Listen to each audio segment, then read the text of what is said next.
fracturas nasales, ¿ya? Que es un tema importante y lo necesitan saber primero para el examen, segundo, porque generalmente este tipo de patología es lo que usualmente, es lo que usualmente van a encontrar ustedes en su práctica diaria, porque la nariz es lo que frecuentemente se fractura en cualquier tipo de accidente.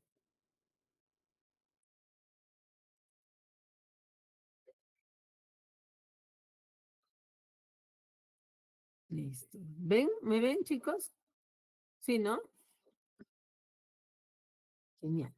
Entonces, como les decía, las fracturas nasales son muy frecuentes en nuestra práctica diaria, ya que la nariz es la parte más prominente que tenemos en nuestra carita. Y eso es lo que usualmente en cualquier accidente, ya sea de tránsito, golpe, contusiones, o hasta una simple caminada, ¿no? Si estás distraído, lo primero que se va a golpear si estás, por ejemplo, frente a un poste, es la nariz. Entonces, para ello tenemos que saber que nuestra nariz está compuesta por dos partes importantes, que una de ellas, o bueno, tiene dos estructuras importantes. Me están escuchando, ¿verdad? Dos estructuras importantes, una de ellas es una parte ósea y otra parte la cartilaginosa. Y la que usualmente se fractura generalmente es la parte ósea, ¿no? Porque la parte cartilaginosa lo que hace es luxarse, porque es mucho más suave, tiende a ser mucho más maleable, entonces esta se luxa, más no se fractura. Pero igual que nosotros tenemos contusiones nasales, siempre tenemos que verificar desde la parte caudal hasta la parte cefálica, ya que dentro de nuestras clasificaciones, dentro de lo que tengamos dentro de nuestra pirámide nasal, está obviamente el componente cartilaginoso.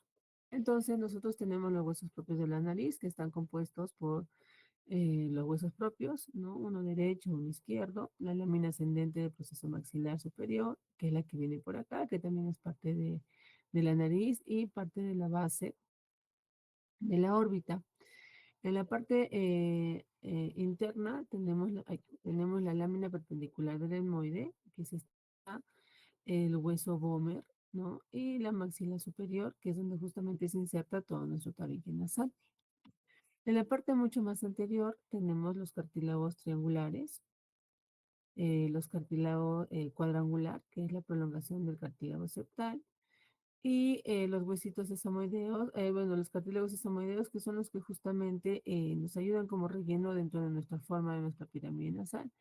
No sé si, por ejemplo, ustedes han visto en algunos pacientes que han sido operados de rinoplastía, por ejemplo, que tienen como especie de un pinzamiento en esta zona, ¿no? Y justo en esta zona está la válvula nasal, lo que les explicaba en algunos chicos, ¿no? Que es justamente el cartílago triangular y parte del cartílago cuadrangular, que es aquí donde está la válvula anterior de nuestra fosa nasal.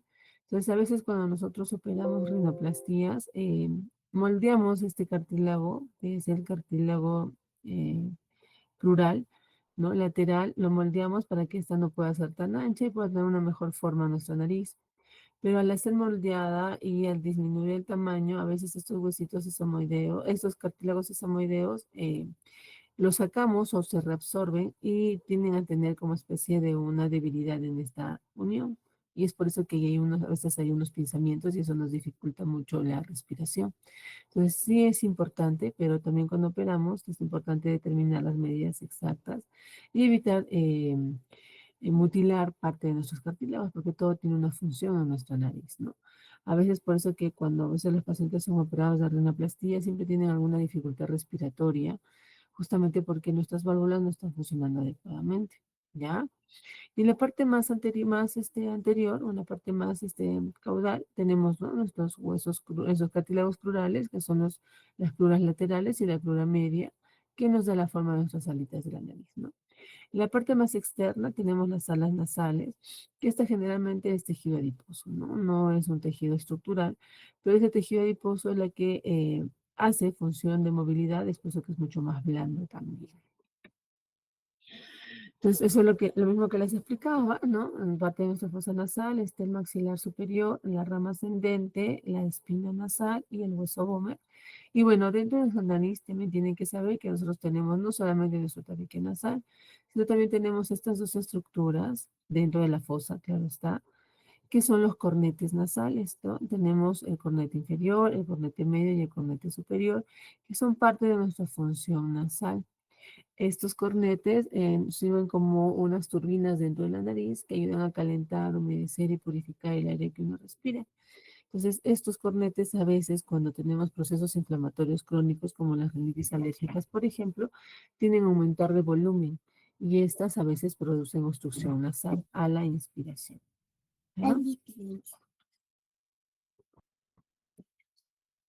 Entonces, tenemos que saber que nuestras fracturas nasales son las causas más comunes o es la tercera causa más común de las contusiones faciales, ¿ya? Generalmente tiene una relación de 2 a 1 entre varón y mujer y el tiempo o el grupo etario que está comprometido en este tipo de patología generalmente es gente joven, es una patología joven. Y usualmente está dada por peleas, accidentes, caídas, que son, como les digo, es la estructura mucho más eh, superficial, mucho más resaltante, mucho más sobresaliente de la cara, que es la que usualmente se va a golpear.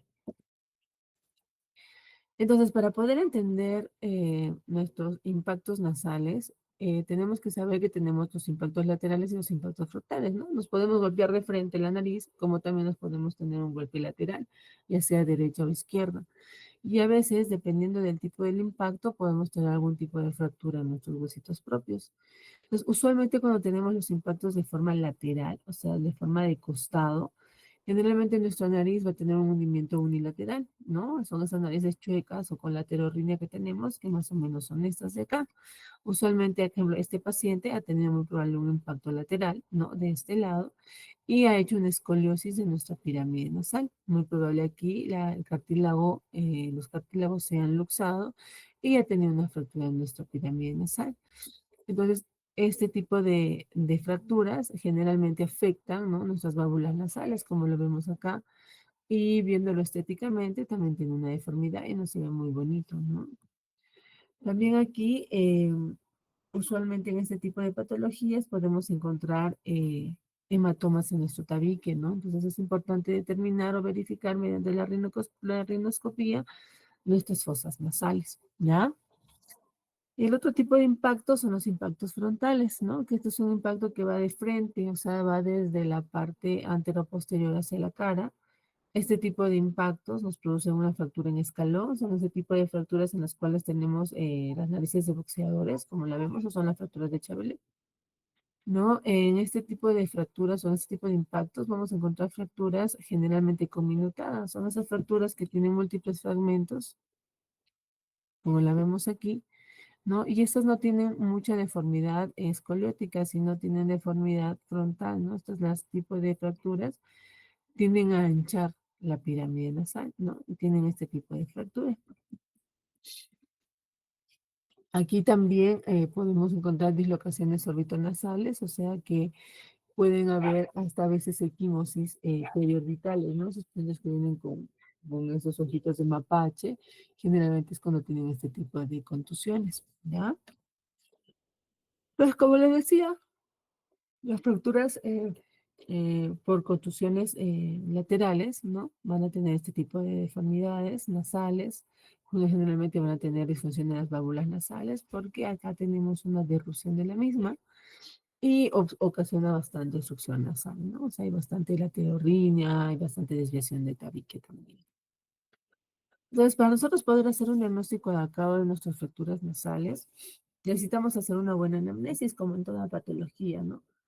Tenemos que determinar los antecedentes de los pacientes, si es hipertenso, si es diabético, cómo fue la contusión, si tiene patologías anteriores, ¿no? Si lleva tratamiento también de lo mismo, porque a veces los pacientes anticoagulados, el manejo de los sangrados o de las fracturas es mucho más delicado y tenemos que utilizar materiales en los cuales evitemos de que exista mayor sangrado. Cuando nosotros hacemos reducciones, usualmente los pacientes sangran.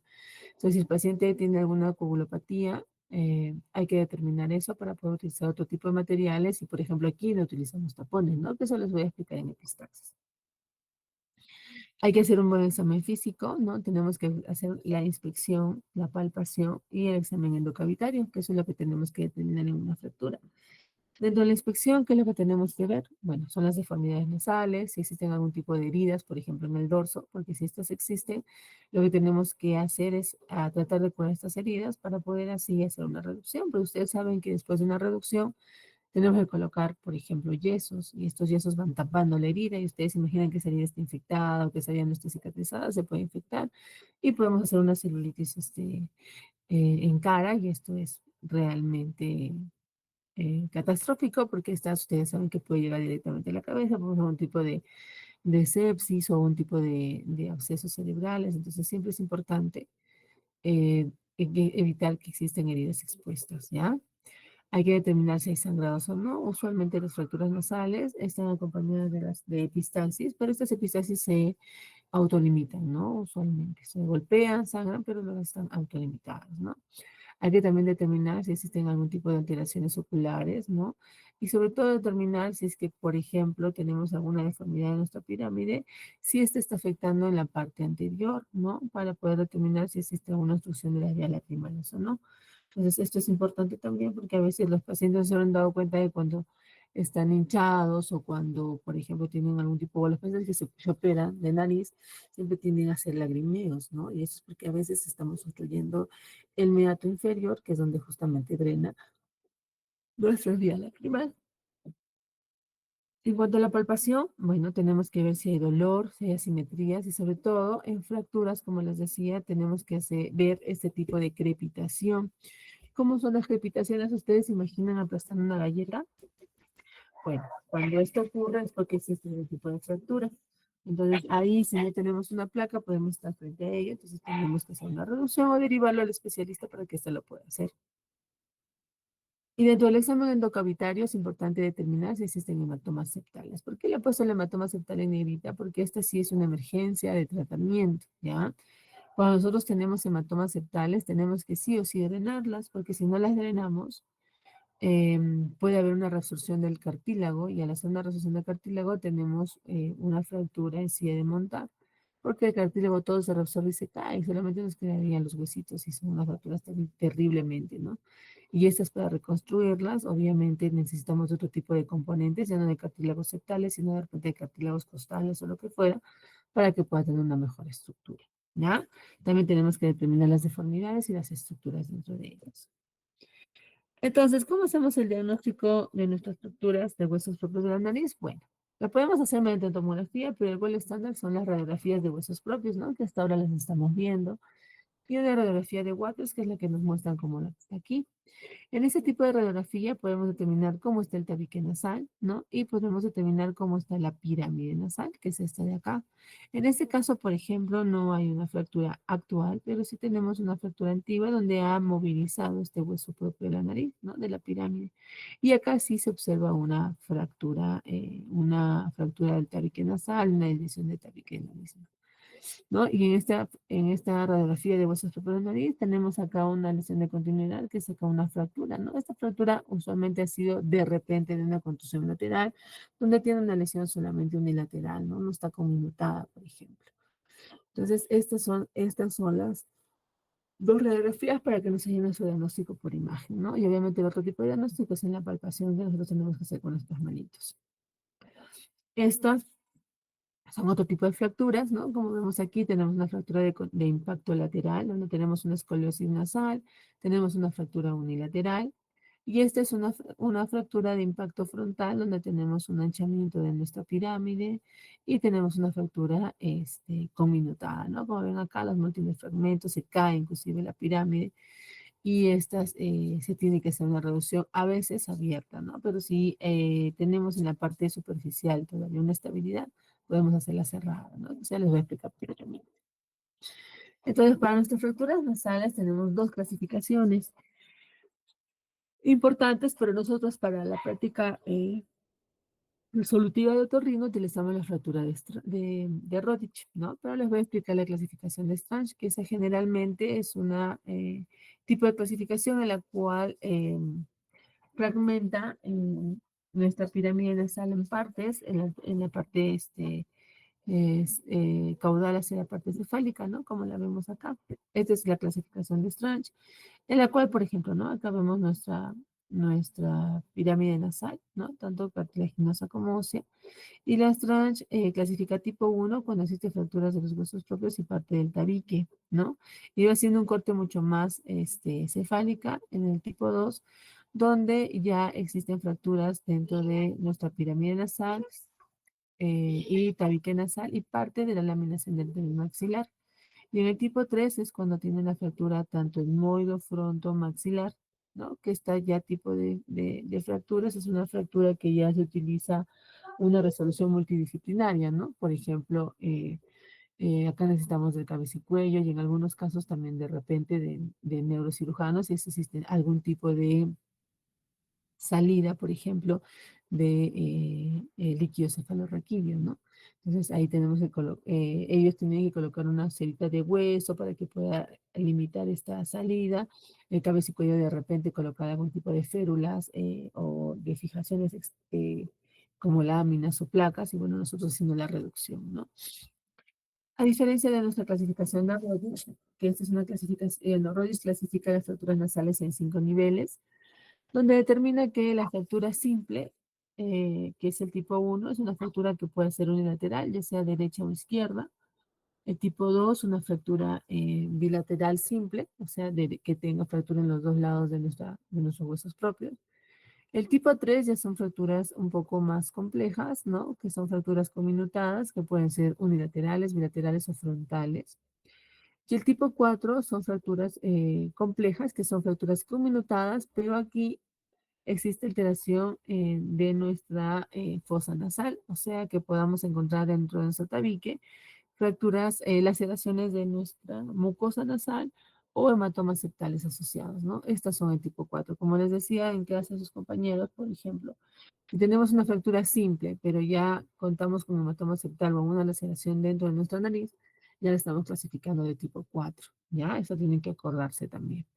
Y bueno, la tipo 5 es igual que la 3 de Strunch, en la cual ya es igual una resolución multidisciplinaria donde existen fracturas naso-órbito-etmoidales, ¿no? Entonces aquí necesitamos a veces del oftalmo, del cabeza y cuello y en algunos casos, como les digo, del neurólogo, ¿no? Entonces esta clasificación nos ayuda para la resolución, ¿no? Para poder hacer un tipo de resolución o un tipo de tratamiento con respecto a nuestra fractura nasal. Esto tiene que ir muy acompañado, obviamente, de nuestro ayuda diagnóstica, que es la radiografía de huesos propios de la nariz, ¿ya? Entonces, ¿cómo lo resolvemos, no? La resolvemos mediante una reducción, ¿ya? Nosotros podemos hacer bueno, primero lo que tenemos que saber es de que nosotros no debemos de tener mucha inflamación en nuestra pirámide nasal, porque usualmente cuando se golpean tienden a hacer edema, ¿no? Y este edema a veces cuando está muy inflamado es un poco difícil reducir, porque nosotros hacemos la reducción mediante la palpación, ¿no? Si es que es percutánea. Entonces, si está muy hinchado, no vamos a poder palpar adecuadamente y a veces queda algún tipo de deformidad. Entonces, ahí se espera más o menos de 3 a 5 días que esto pueda bajar la inflamación. Pero ojo, tenemos hasta 8 días para nosotros hacer una reducción. Más de este tiempo es un poco difícil, ya que los huesos no se mueven adecuadamente, porque ya a partir del sexto día empiezan a formar el callo óseo, ¿no? Que es como si fuera un pegamento de nuestras estructuras óseas y estas empiezan a tener una impactación de la misma. Entonces aquí ya no se resolvería con una reducción, sino ya tendría que hacer con una cirugía de nariz, ¿ya? Entonces máximo tenemos hasta 8 días para poder hacer una reducción de huesos propios, ¿ya? ¿Por qué les he puesto de 5 a 8? Porque es el tiempo ideal. A veces, como les digo, dentro del tiempo está muy inflamada o a veces tienen heridas, entonces eso tenemos que solucionarlas para poder hacer la reducción. Pero si ustedes ven a un paciente que no tiene herida, solamente se encuentra dilatada, pero ven una fractura, podemos hacer la reducción también en el momento, ¿ya? Pero máximo hasta los 8 días. Eso también deben de acordarse. Entonces, ¿cómo hacemos el bloqueo de nuestra fractura nasal? Bueno, lo primero que tenemos que hacer es colocar, en algunos casos, anestesia tópica y hacemos unas infiltraciones con silocaína y epinefrina. ¿Cómo armamos nuestra siliconina con epinefrina? Armamos una lidocaína al 20%, ¿no? con el 1% de epinefrina. Le colocamos media ampolla de la misma, hacemos una solución de Klein y con esta empezamos a hacer nuestra infiltración, ¿ya? Los puntos a infiltrar son los dos agujeros infraorbitarios que lo podemos hacer por dentro de nuestra fosa, lo podemos hacer en inyección directa, ¿ya? Otro es en el radish, que es justamente el término del hueso frontal y el inicio de los huesos propios de la nariz, que es en el lugar intertocarterio, donde colocamos una incisión perpendicular y nos vamos paralelo hacia nuestro canto nasal y colocamos más o menos un cc y lo mismo hacemos al otro lado, también un cc. Haciendo este tipo de infiltración, estamos bloqueando todos los sistemas de dolor de nuestra pirámide en la parte externa. Pero cuando nosotros hacemos una reducción, siempre la hacemos percutánea y tenemos que meterla dentro de la fosa. Entonces aquí también tenemos que hacer una infiltración y hacemos con la misma solución o con mechas tópicas, ¿ya? Podemos colocar dentro de la nariz unas mechas tópicas con un poco de nafazolina o también la misma lidocaína con epinefrina para que puedas haber un poco de vasoconstricción de nuestra mucosa y así evitar el sangrado cuando hagamos la manipulación, ¿ya? ¿Con qué tipo de material lo hacemos? Bueno, usualmente lo hacemos con materiales planos, que pueden ser, por ejemplo, este tipo de paleta, pueden ser estas pinzas de Forces o las pinzas de Ash. ¿Cómo nos ayudan estas pinzas? Bueno, después de haber infiltrado todo nuestro paciente, podemos entrar mediante nuestra fosa nasal a las dos fosas y con eso hacemos la tracción mediante este tipo de material tipo alicate, ¿ya? Pero generalmente eso no lo encontramos, es muy caro y realmente nos sirve mucho nuestras paletas o alguna superficie plana, ¿no? También puede ser, por ejemplo, un mango de bisturí o puede ser, por ejemplo, la parte plana de nuestra pinza de disección o nuestra pinza bayoneta o también, por ejemplo, la parte plana de una tijera. Entonces, todo ello nos va a ayudar a hacer una reducción percutánea, ¿no? Entrando mediante la fosa nasal y hacer el movimiento de nuestra pirámide. ¿Ya?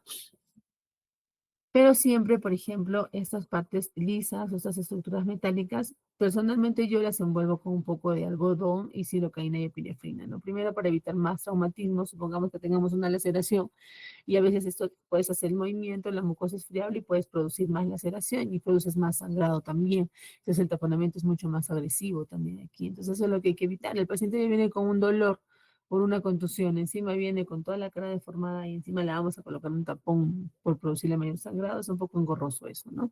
Entonces siempre hay que tratar de cuidar o hacer las cosas delicadas, ¿ya?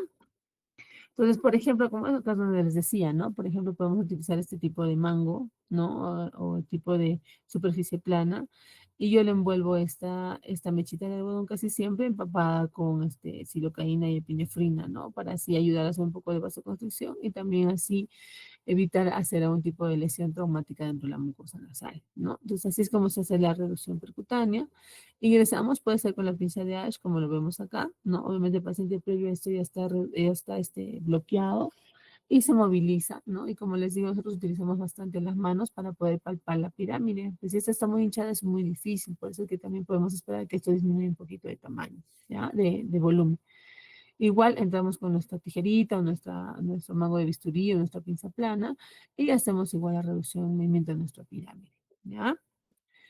Entonces, posterior a nuestra reducción de huesos propios, ¿qué es lo que hacemos? Colocamos un taponamiento nasal anterior. Ese taponamiento nos sirve no solamente para controlar la epistaxis o el sangrado que nosotros podemos producir en nuestra reducción, sino también nos sirve para contener la fractura, ¿ya? Como ustedes saben, ya los huesitos están rotos, ustedes ya lo han movido, pero necesitamos que esa fractura se contenga de alguna forma, porque si no se puede volver a mover. Entonces, colocamos dentro de nuestra fosa un taponamiento nasal anterior, no muy compacto, pero sí que nos ayude a hacer la contención. Y este taponamiento se queda dentro de la nariz más o menos 3 días, ¿no? A veces, cuando no tenemos mucha deformidad, colocamos también férulas septales, que se llaman esos splints que colocamos dentro de la nariz, que nos ayuda también a contener nuestro septum, ¿no? Nuestro tabique nasal. Y a veces estas férulas, si es que existen algún tipo de laceración o hematoma, las dejamos dentro de nuestra naricita más o menos de 5 a 10 días, ¿no? Eso se coloca como dos plaquitas dentro de nuestra fosa nasal y eso se puede suturar o se puede hacer una construcción mediante un tipo de clip, ¿ya? Luego de hacer esto, colocamos nuestra férula de yeso, ¿no? Como la vemos aquí, ¿no? Que se hace mediante obviamente una férula de yeso y ayuda a moldear y ayuda sobre todo a proteger de que esta pirámide se vuelva a deformar. ¿Cuánto tiempo está el yeso en nuestra pirámide nasal? Más o menos de 7 a 8 días, dependiendo de cómo va bajando la inflamación, ¿ya? Seguido a ello, tenemos que asociar nuestro tratamiento y nuestro procedimiento con un tratamiento antibiótico profiláctico, ¿no?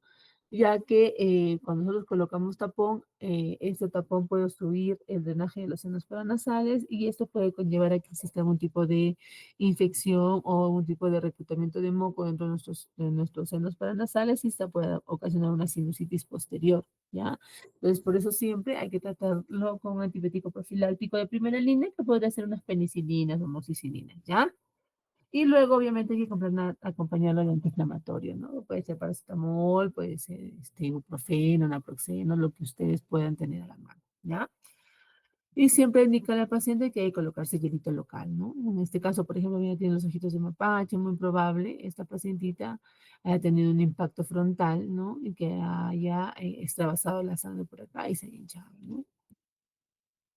El otro tipo de reducción que nosotros tenemos es la reducción conminutada, ¿no? Generalmente lo hacemos abierta, donde hacemos una incisión en la válvula, 3 milímetros antes de la válvula nasal, ¿ya? En esta incisión hacemos una pequeña decolación hasta llegar al dorso con nuestra tijerita. Y aquí con la palita o con un disector movilizamos los huesitos para poderlos movilizar hacia la pirámide o hacia la parte anterior. Eso también la podemos hacer percutánea siempre y cuando no exista mucha deformidad o siempre y cuando la hayamos intentado hacer percutánea y no se haya movilizado adecuadamente los huesitos. Después de ello, colocamos nuestro taponamiento anterior para poder contener esta fractura y obviamente nuestra férula externa, ¿ya? ¿No? Así es como la fijamos. Y bueno, tenemos que cerrarlo y a veces, no siempre, pero a veces colocamos un drenaje para que por ahí pueda salir el drenaje, el sangrado que hayamos provocado cuando hayamos hecho la incisión.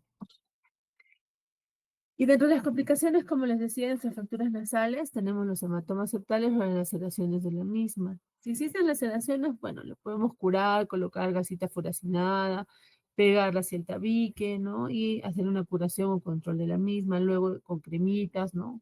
Cómo se tratan las úlceras, por ejemplo. Pero cuando tenemos un drenaje, un hematoma septal, esta sí o sí tiene que ser drenada. Como les decía, los hematomas se forman dentro de la mucosa y esta altera mucho la nutrición de nuestro cartílago, ¿ya? Y si esta la dejamos, esta se necrosa, porque el cartílago se nutre de la mucosa, pero si acá no hay nutrición, esto se necrosa y se cae.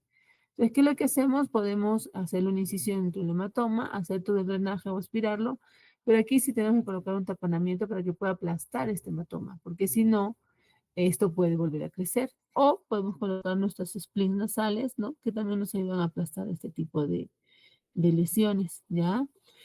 También en algunos casos no solamente podemos hacer incisiones, sino también podemos meter una aguja 18 o una aguja la verde, ¿no? La 20 creo que es, donde podemos inyectar y aspirar la presión, ¿no? Y luego obviamente va seguido de un taponamiento nasal anterior, ¿ya? Esto es una emergencia, ¿ya? Ven un hematoma septal. Ahora, ¿cómo se ve el hematoma septal? Bueno, se ve como a la rhinoscopía, como una lesión media violácea, ¿no? Media vinosa dentro de la nariz. Y usualmente los hematomas septales son en la parte anterior, en la área 2 o 3 de tabique, ¿ya?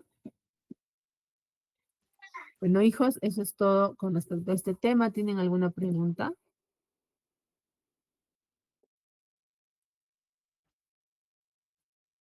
Listo, vamos por el siguiente tema.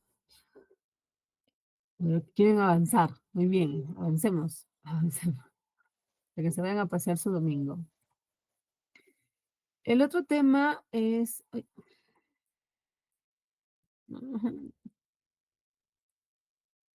sí.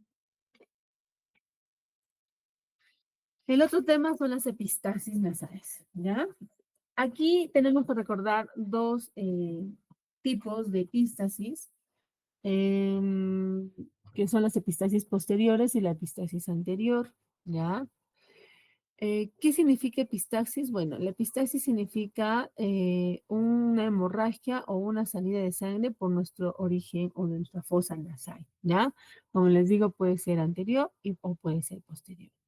Lo que tienen que saber de la epistaxis nasal son las arterias que las producen, ¿ya?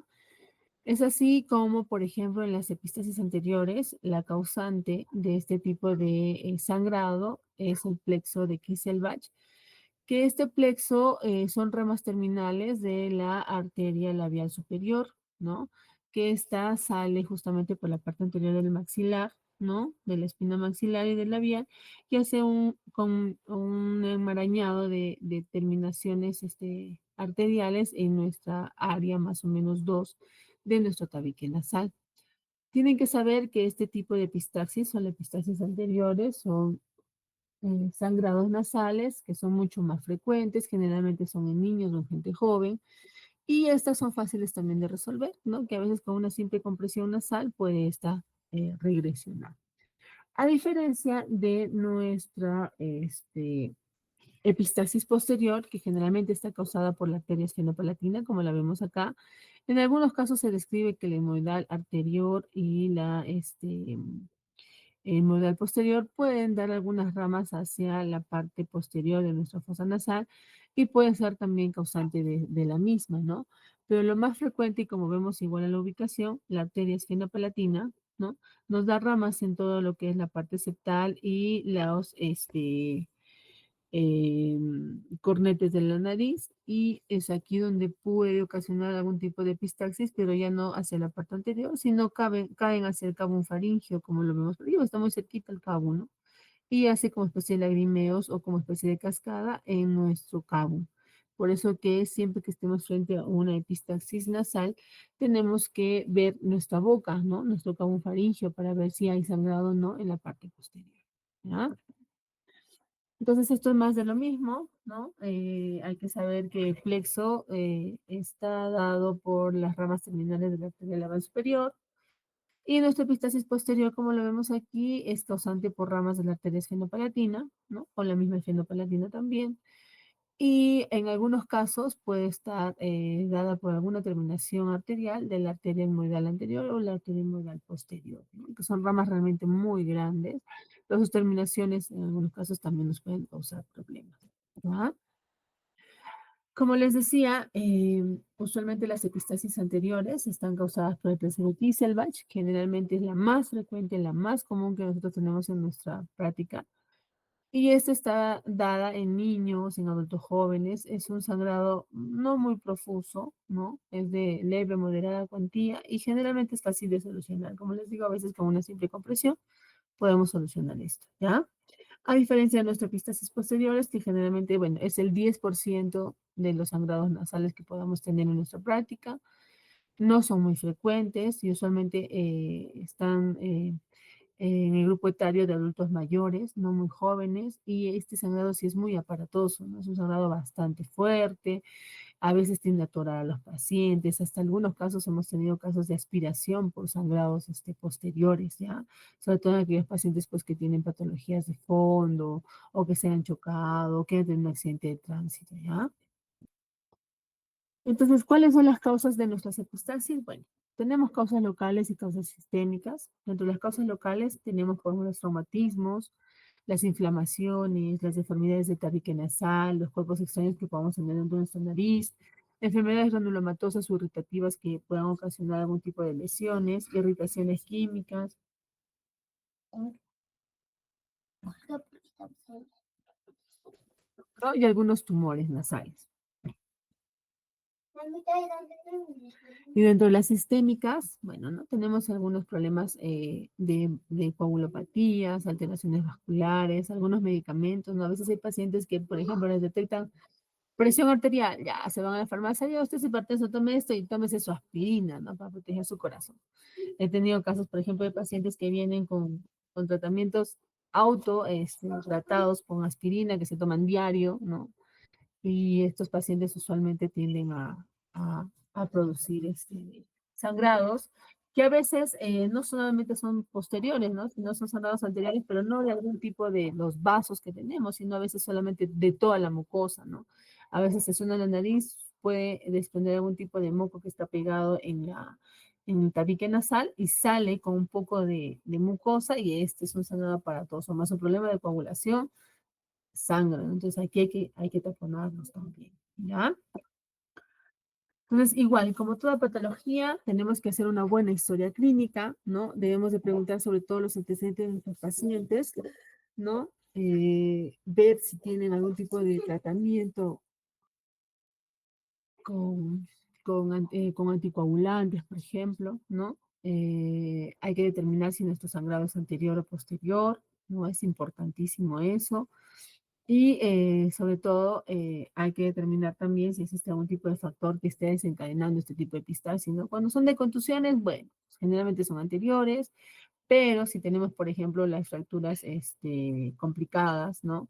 Que ya pueden estar llevando una fractura comminuta o alguna luxación orbitofrontal, ¿no? Estas también nos pueden producir epistaxis posteriores, ¿no? Entonces, ¿qué hacemos cuando nos llega nuestro paciente con epistaxis? Lo primero, hay que determinar si es una epistaxis anterior o es una epistaxis posterior. Entonces, ¿qué hacemos? Colocamos unas mechas de algodón para evitar así lacerar la mucosa, bien empapadas con, ya sea con un tipo de vasoconstrictor, puede ser con nafasolina, con oximetazolina, con silocaína y epinefrina. En el hospital tenemos silocaína con epinefrina ya mezclados, ya preparados, con un poco de cloruro. Entonces empapamos nuestras mechitas con este componente y las colocamos dentro de nuestra fosa nasal y pedimos al paciente que haga una compresión en nuestra válvula, ¿no? Porque sabemos que a esa altura se encuentra nuestro plexo. Hacemos la compresión, esperamos 10 minutos y tenemos que revisar el cabo faríngeo. Vemos el cabo faríngeo, si ahí vemos que existe un sangrado en cascada, o sea, que así como si fuera una cascada, ¿no? Muy probable estemos frente a un taponamiento posterior o un sangrado posterior. Pero si al revisar acá un faringio y no vemos que haya nada de sangrado, muy probable sea una epistaxis anterior, ¿no? A consecuencia de nuestro plexito. Entonces, si esto ocurre y vemos que al sacar nuestra mechita ya paró el sangrado, podemos hacer un tipo de cauterización, ¿ya? Vamos a hacer una cauterización química o una cauterización eléctrica, dependiendo de nuestro medio, obviamente, dependiendo de lo que tengamos a nuestra mano, o de lo contrario, hacer un taponamiento nasal anterior, ¿ya? Si no tenemos con qué cauterizar y nuestro paciente sigue sangrando, hay que taponear, ¿ya? Entonces, ¿cuáles son las indicaciones para hacer un taponamiento nasal? Una de ellas, obviamente, son las epistaxis, ¿no? Que pueden ser anteriores o posteriores, pero generalmente la anterior es cuando existen sangrados profusos que no calmen a la vasoconstricción y a la compresión. Y también colocamos taponamiento nasal anterior en pacientes que han sido taponeados posteriormente, ¿no? ¿Cuáles son las contraindicaciones de un taponamiento nasal anterior? Bueno, son las fracturas de base de cráneo que tengan algún tipo de fístula del líquido cefalorraquídeo, ¿no? Porque eso nos puede ocasionar algún tipo de meningitis nasal. ¿Cómo determinamos si nuestro paciente que está sangrando profusamente tiene un sangrado de también una salida de líquido cefalorraquídeo? Bueno, ¿cómo les podría decir la palabra? Empíricamente, lo hacemos mediante el signo del huevo. ¿A qué consiste este signo? Se coloca una gasa frente al paciente y se le hace sangrar frente a la gasa, ¿ya? Si tenemos salida de líquido cefalorraquídeo, en la gasa se separa clarito la sangre, se hace como un halo alrededor y el líquido se queda en medio, se separa. Entonces, si tenemos eso, entonces el medio, que vendría a ser el líquido, es como si fuera el huevo y la clara la parte de la sangre, ¿no? Entonces, si vemos eso, muy probable estamos frente a una salida de líquido. Entonces, aquí ya tenemos que meter al paciente a sala, llamar pues al neurocirujano para que le pueda colocar Lo podemos hacer nosotros, pero generalmente cuando es contusiones, usualmente es por terceros, entonces vamos a meter en problemas en cerrar eso, ¿no? Entonces, sí o sí hay que llamar al especialista adecuado, ¿ya? ¿Cuáles son los riesgos? Bueno, uno de los riesgos, si no tenemos unos buenos materiales, una buena luz, podemos ocasionar lesiones de la mucosa nasal. Y a veces esto les pasa a los cirujanos, ¿no? Que les llega la emergencia de las epistaxis Entonces, ¿qué hacen estos colegas? Agarran una gasa grande y intentan meter por una gasa, por un orificio nasal tan pequeño, unas gasas de 10 o de así completas, ¿no? Entonces, meten y laceran, pues, ¿no? Rascan la mucosa y a veces le sangra hasta mucho más. Entonces te llaman y dicen, hemos intentado taponar, pero sí es sangrado. Tú le sacas el tapón, está toda la mucosa lacerada, rasgada, ¿no? Por eso es importante tener los materiales adecuados para hacer un adecuado taponamiento, ¿ya? Infecciones locales, ¿no? Que tengamos, por ejemplo, vestibulitis o que haya algún tipo de absceso dentro de la fosa nasal o que es sinusitis, ¿no? Pero bueno, si hay sinusitis, vemos, hay que lavarle la nariz, hay que taponearlo si sigue sangrando y hay que dar tratamiento profiláctico antibiótico, ¿ya?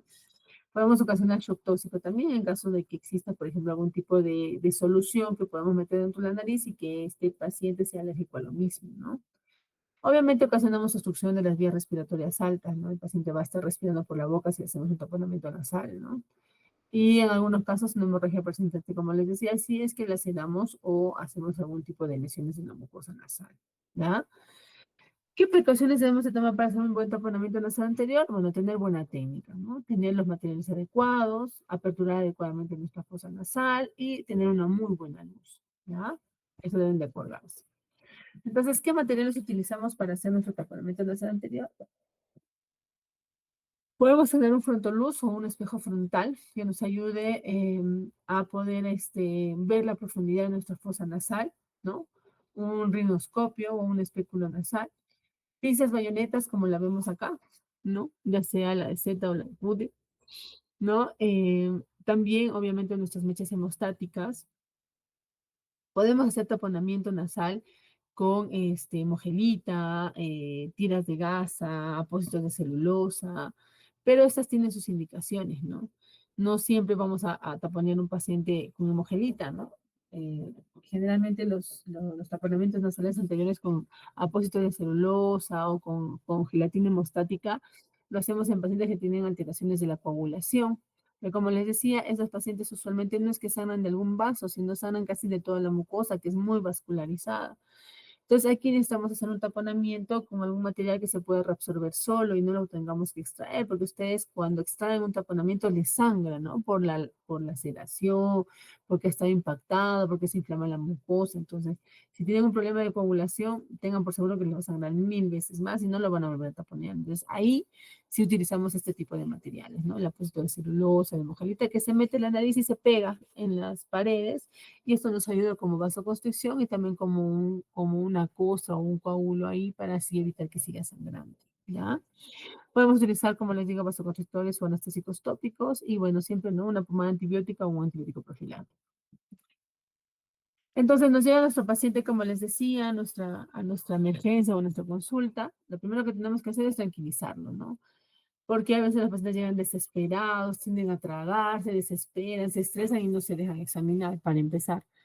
Segundo, en la evaluación otorrinolaringológica siempre tenemos que hacer al paciente la evaluación sentado. Esto nos ayuda a dos cosas, ¿ya? Primero, nos ayuda a disminuir la presión sanguínea cefálica, ¿no? Porque ustedes saben que el lugar más vascularizado de nuestro cuerpo es nuestra cabeza, ¿ya? Entonces, si nosotros nos sentamos, la presión baja hacia la parte dorsal y entonces nos ayuda a mejorar un poco así el sangrado. También es importante sentarlo porque nosotros tenemos al paciente tirado por declive, el sangrado se va a ir hacia el cabo faríngeo. Entonces podemos confundir un sangrado anterior con un sangrado posterior, ¿no? Entonces por eso es importante la evaluación y el taponamiento hacerlo con el paciente sentado, ¿ya? O en la posición de olfateo, como le decimos nosotros, ¿ya? Bueno, podemos hacerle sonar al paciente, ¿no? Pero lo importante es hacerle lavados nasales, que puede ser con solito frío o agua oxigenada si vemos un sangrado muy aparatoso que no nos va a calmar, pero es anterior. O, como les digo, podemos colocarle mechitas con silocaína, epinefrina o un vasoconstrictor, colocar en las dos fosas nasales y hacer un tipo de compresión a la altura de nuestra narina nasal para así ver si esta pasa o no, ¿ya? Y siempre que hacemos algún procedimiento dentro de la nariz, siempre hay que revisar nuestro cabo faríngeo, ¿ya? Entonces, Revisamos nuestras fosas nasales después de haber colocado la compresión con nuestras mechitas, ¿no? Como les digo. Y si vemos el vaso, el causante de nuestra epistaxis, podemos cauterizarlo, ¿no? Si fuera en el momento. Pero si no lo vemos al vaso y sigue sanando toda la nariz, bueno, tenemos que proceder a hacer un taponamiento nasal anterior, ¿ya? Entonces, bueno, eso es lo que les decía, ¿no? Cuando vemos la lesión, ¿no? Podemos, eh, taponear, cauterizar o de lo contrario hacer un taponamiento nasal. Entonces, ¿con qué materiales hacemos el taponamiento nasal anterior? Lo podemos hacer con una tira de gasa continua, que la podemos armar nosotros, o son las mechas nasales, que la podemos armar de un paquete de gasa de 10 por 10. Estas las estiramos y las doblamos haciendo unas mechas, para así poder ingresar lo más profundo que podamos en nuestra fosa nasal. O, como les decía, podemos utilizar las gasas de tul, la esponja hemostática o las tiras de celulosa, que estas son materiales que no se retiran de la nariz después de haberlas colocado y generalmente los utilizamos en pacientes con alteraciones de la coagulación. Eso acuérdense, por favor. Y bueno, así es como se hace la cauterización. Esta es una cauterización con nitrato de plata en el plexo de Kisselbach, ¿no? Que está adelante. Podemos aspirar parte del sangrado y hacer la cauterización, o simplemente con el hemostático que se le ha colocado y la compresión, esto se autolimita, ¿no? Y ahí podemos proceder a hacer la cauterización si es que encontramos mucha dilatación de los vasitos, ¿ya? Entonces, ¿cómo hacemos nuestro taponamiento nasal anterior? Bueno, esta es la técnica de taponamiento nasal anterior con tiras de gasa, ¿ya? Hacemos estas mechitas. Encontrar estas mechas en emergencia es un poco difícil, ya no las hacen, pero si las tenemos, hay que utilizarlas porque son muy largas y nos pueden ayudar a que en una sola tira, así sea larga, pueda entrar en nuestra fosa nasal, ¿ya? Entonces, hacemos una entrada mediante nuestro rinoscopio y la pinza bayoneta hasta la parte más profunda que podamos de nuestra nariz. Usualmente yo lo que hago, la primera entrada la pongo hacia arriba, la anclo en el meato medio, ¿ya? Entre el cornete inferior y el cornete medio. La anclo ahí y lo que sigue ya lo coloco en toda la profundidad de la fosa.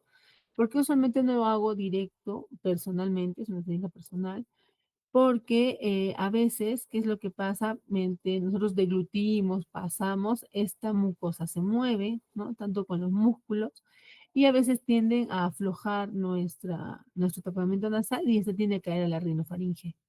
Entonces, a veces los pacientes vienen con la sensación de que se atragantan, se ahogan, y es porque está colgando ahí una gasa, ¿no? Entonces, es mejor evitar eso, por eso siempre le coloco la primera tira hacia acá arriba y luego lo demás, pues hace como un colchón abajo y de ahí recién empiezo a taponear, ¿ya?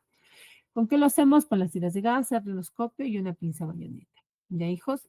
Todo esto hasta terminar de rellenar nuestra fosa nasal. Eso no se olvida, ¿no? Así es como nos debe de quedar nuestro tratamiento nasal anterior, pero este polo, generalmente yo, como les digo, lo pongo primero acá, y luego yo recién bajo y empiezo a taponear, ¿ya? ¿Cuánto tiempo se queda este taponamiento nasal anterior en nuestra fosa nasal? Generalmente se queda de 3 a 5 días. Para el tercer día ya lo sacamos, ¿no? A diferencia, por ejemplo, de una epistaxis posterior que se quedan de 5 a 7, ¿no? Porque obviamente ese sangrado es mucho más aparatoso, ¿no? ¿Cuánto tiempo, en cuánto de diámetro o de largo ingresa a nuestra fosa? A veces ingresa hasta 1,5 metros, ¿no? O hasta 2 metros en nuestra fosa nasal. Son tiras bastante largas. La fosa adelante se ve bien angosta, pero atrás es una fosa, ¿no? Entonces eso se llama fosa y por eso ingresa bastante cantidad de gas, ¿ya? El segundo tipo de taponamiento lo podemos hacer con el taponamiento de gasa de tul, anterior obviamente, ¿no? Que son láminas de apósito de gasa de tul, ¿no? El algodón que pueden estar enrolladas en vaselina, entonces las enrollamos en vaselina, la vaselina las empapamos alrededor de nuestras tiras de gasa y las pegamos hacia nuestra pared. Y dentro de ellas ya colocamos los apósitos de algodón, ¿ya? Eso nos ayuda a hacer mayor cantidad de volumen, nos evita que podamos rasgar nuestra mucosa nasal y a estas sí las extraemos, pero solamente extraemos el apósito de algodón, ¿no? La vaselina y la lámina que colocamos, esas se quedan hasta que deje de sangrar, ¿ya? Estas a veces pueden ser nasales de 4 a 6 apósitos. El otro material que utilizamos son las esponjas de gelatina. Como les digo, estas no se retiran y usualmente las utilizamos en pacientes con trastornos de la coagulación. Estas esponjas de gelatina vienen en una plancha cuadrada, más o menos de 10 por 10, y estas las cortamos en láminas largas, lo más largas que podamos. Y mediante la bayoneta también las introducimos en toda la fosa nasal, pero las vamos pegando a las paredes, ¿ya? Eso no se olvide. Este tipo de material se deshacen solas, ¿no? En unos días y no hay necesidad de que las retiremos, ¿ya?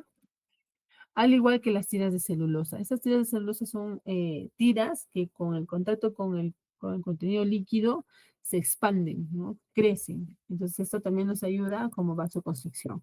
Este tipo de material tampoco se sale, ¿ya? Después de hacer un taponamiento nasal, siempre hay que seguir al paciente con un tratamiento profiláctico, igual que cuando hacemos la reducción, ¿ya?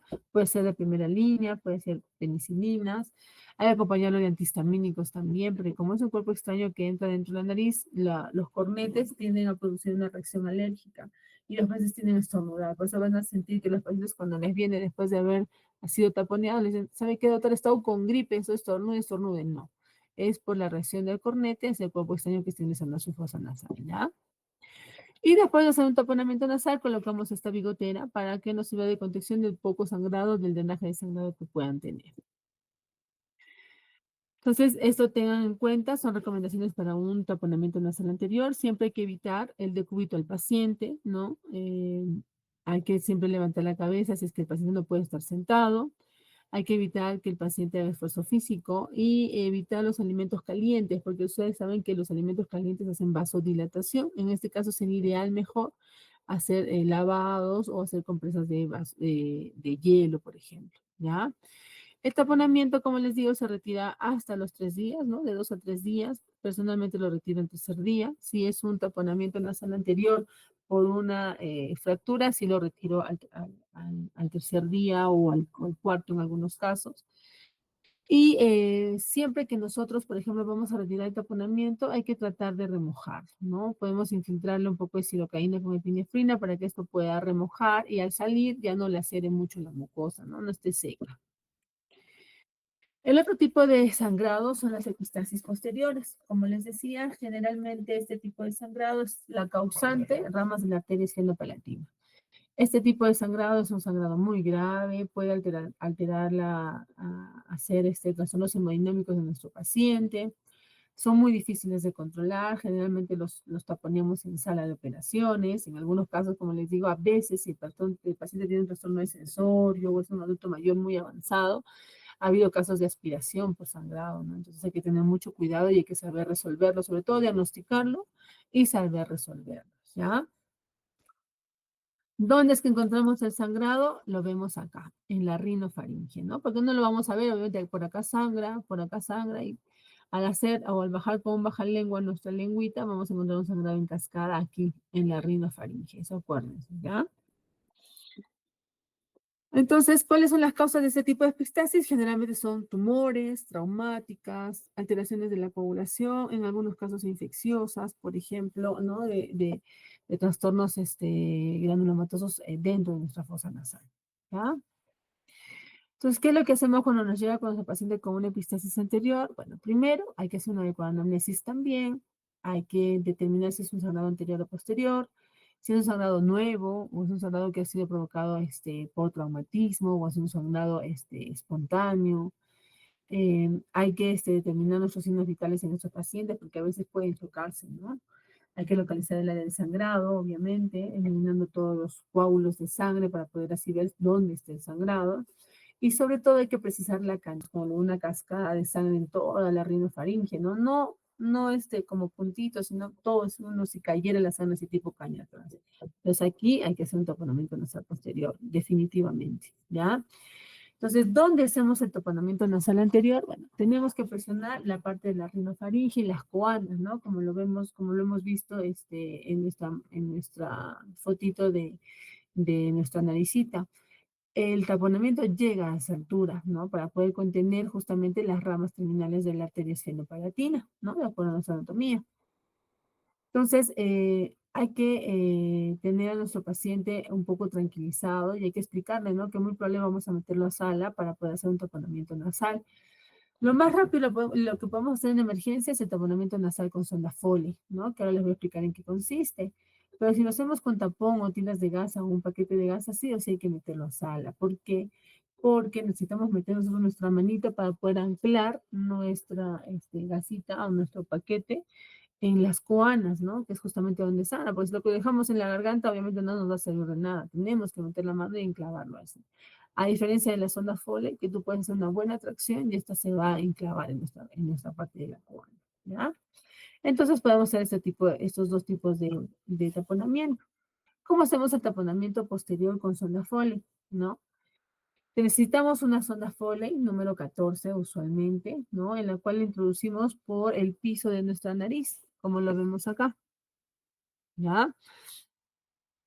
Vemos en la garganta o en la parte de la lengua, en la colita de nuestra sonda Foley, y procedemos a inflarle un balón de más o menos 10 ml de agua. Puede ser agua destilada, puede ser cloruro, y procedemos a hacer una tracción suavemente hacia la parte anterior, o sea, colocamos nuestra sonda Foley, vemos que esta colita está en la garganta, ya la vemos. Ahí le insuflamos de 10 ml de agüita o de cloruro y luego hacemos una tracción hasta que nuestra bolita se enclave en las coanas, ¿ya?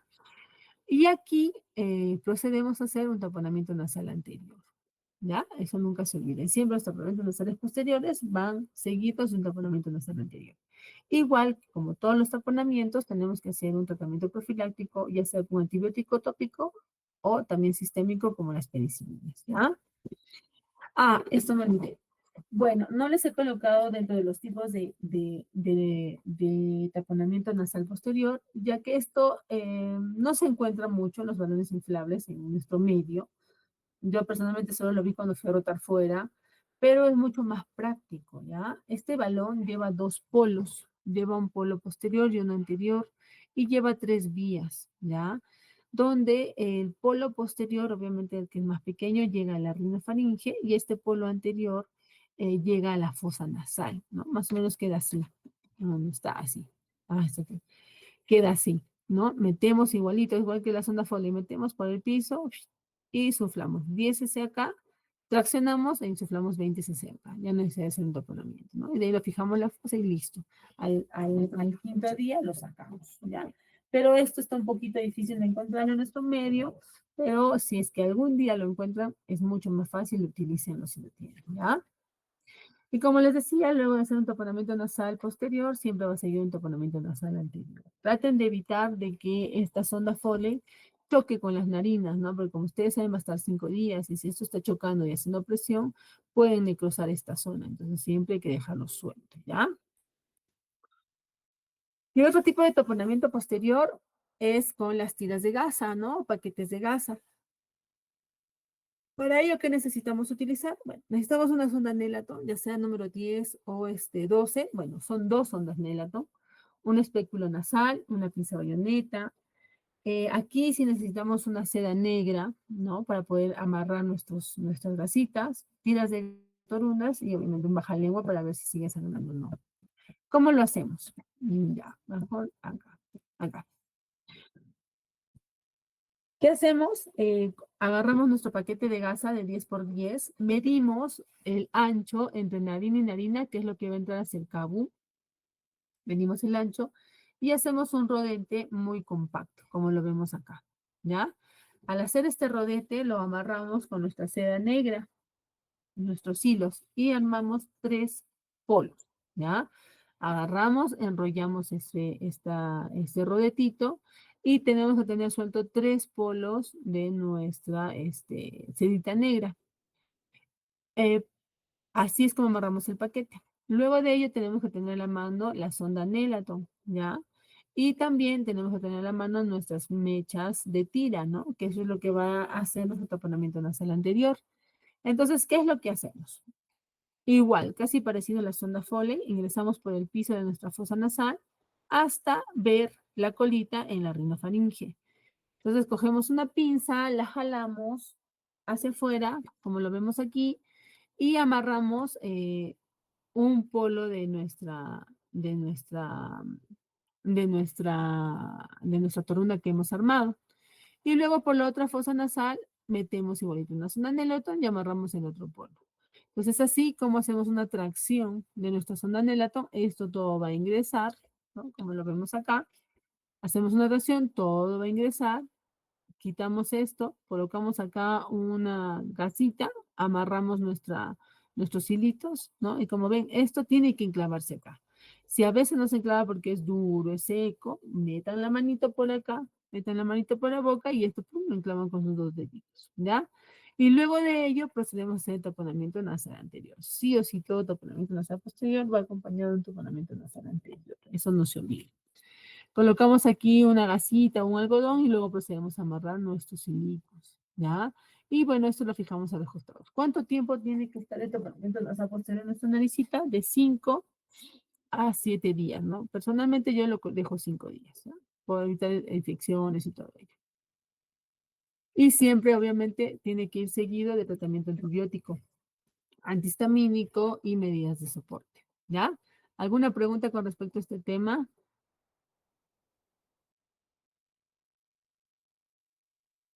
Siete. Ya, seguimos. ¿Está bien? Ya. Nos vamos con rinocinositis. Dame un minutito. Voy a tomar un poquito de agua.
Ya, listo, volví.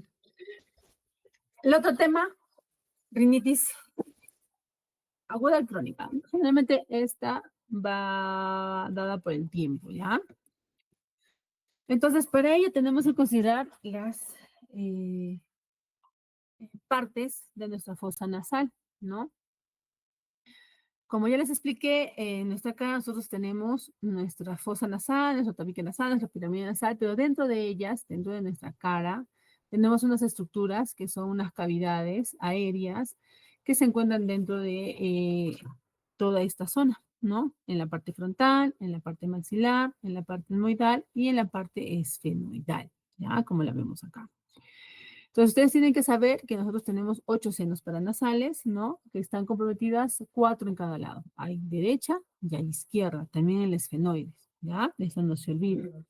Generalmente este tipo de cavidades están cubiertas por una delgada mucosa de epitelio ciliado que ayudan a la movilización del moco que se pueda meter en estas cavidades. Estas cavidades son muy importantes ya que nos sirven como resonadores, ¿no? Para nosotros poder hablar, nos sirven para calentar también y para hacer una buena función en nuestra confort respiratorio, ¿ya?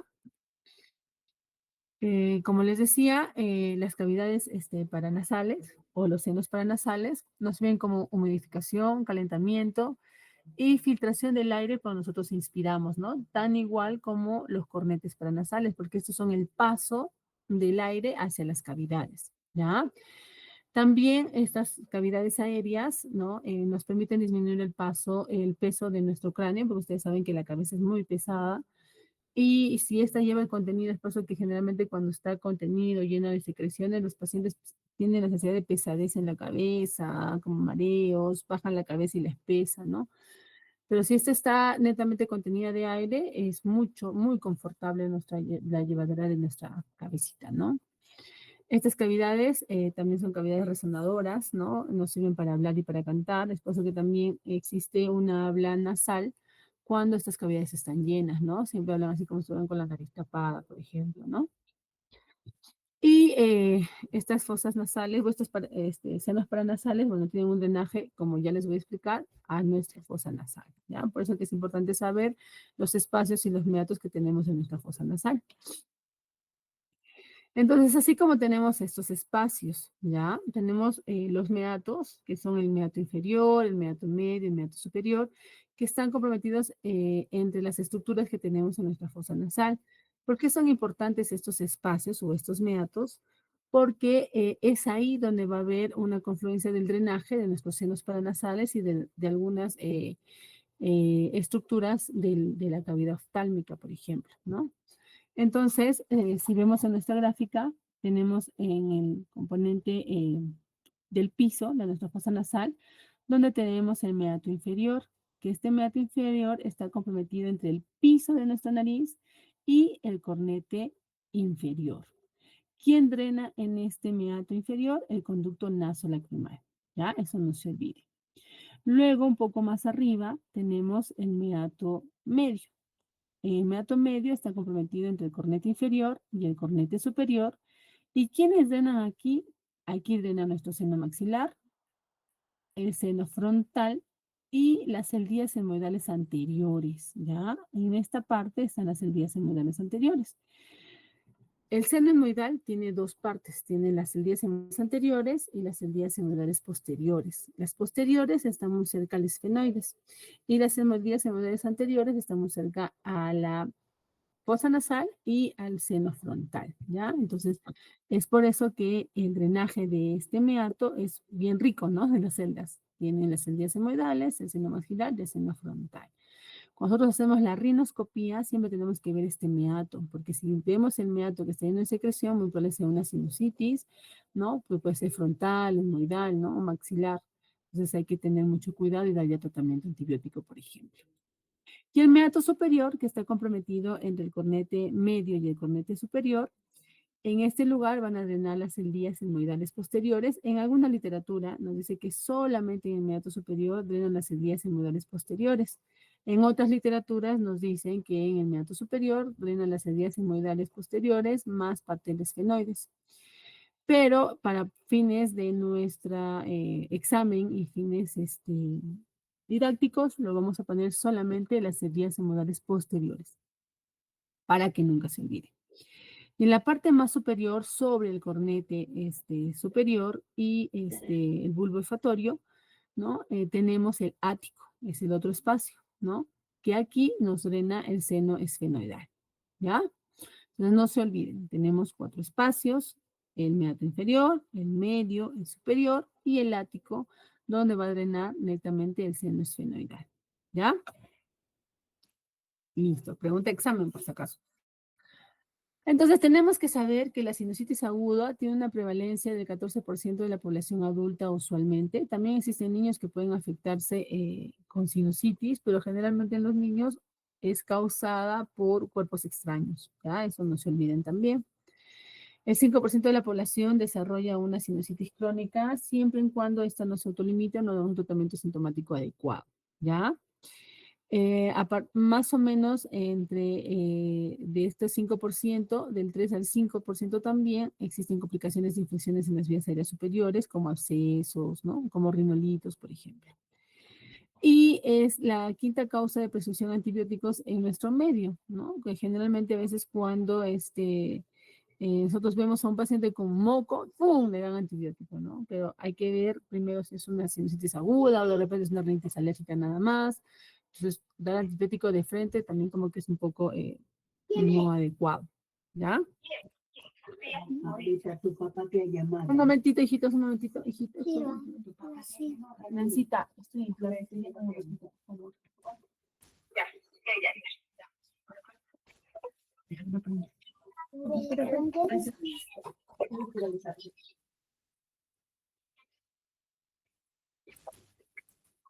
Ya, disculpen. Entonces, ¿cuál es la definición de la rhinosinusitis? Es la inflamación de la mucosa de la nariz de uno o de más de los senos paranasales, ¿ya? Como lo vemos aquí, ¿no? Hay un secuestro de líquido, eso es lo que da la patología, ¿ya? Entonces, ¿qué es lo que ocurre? ¿No?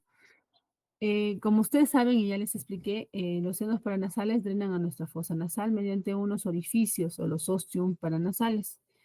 Cuando esos ostios se obstruyen, que puede ser a consecuencia de deformidades nasales, de rinitis alérgicas o de una simple inflamación de la mucosa nasal, este osteo se bloquea.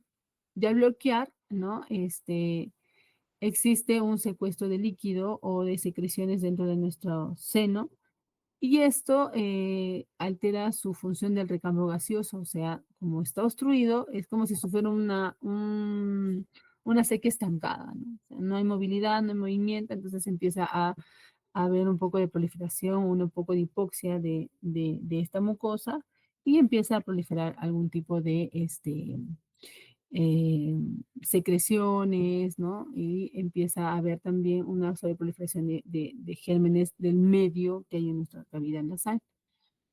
Entonces, el movimiento o los hilos que se encuentran dentro de nuestra mucosa, como existe una hipofunción y hay un estancamiento de secreción, ya no se mueven muy bien y esto evita que pueda salir porque no tienen por dónde salir, ¿no? Porque el ocio está cerrado y empieza a haber una mayor cantidad de viscosidad del moco, puede haber inclusive algún tipo de calcificación dentro de esta cuando existe un tipo de moco denso dentro de ella, ¿no? Que se llaman los rinolitos, ¿ya?